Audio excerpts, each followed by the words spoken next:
So the Lord just reminded me of prayer and past experiences I've had with prayer. So many times I'd be angry or frustrated, and I wouldn't be changed by the prayer, because, and this has to go with temptations too, that I was not changed by the prayer. I would go to prayer, but I wouldn't be changed. And I think that's where we can, if you're noticing that, you go to prayer, but nothing changes. You might be praying out of duty and not out of love, and really casting your burdens on the Lord. Many times we pray because we know it's the good thing to do. We know the Lord wants us to pray, so we pray. We do it out of duty. We do it out of ritual. But Jesus says, your hearts are far from me. You honor me with your lips, but your hearts are far. So what if we have this lip service, and many of us don't do it subconsciously. We don't do it consciously. Like, we just do it because we know prayer is good, but we're missing the point of prayer. Many people say you go to church how you are, but then you leave changed. And I think the same thing is with prayer.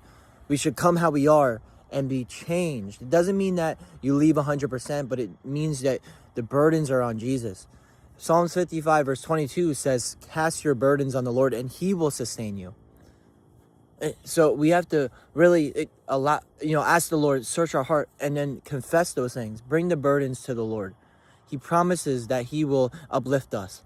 We should go to prayer because we want to spend time with him, and because we know he's the healer of our soul. He promises to bind up our wounds, heal our wounds.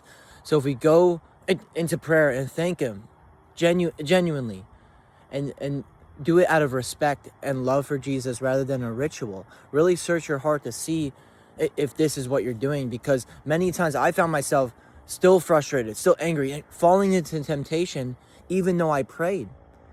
He provides a way of escape, so then I would pray, but then I would still fall because my prayers weren't with power.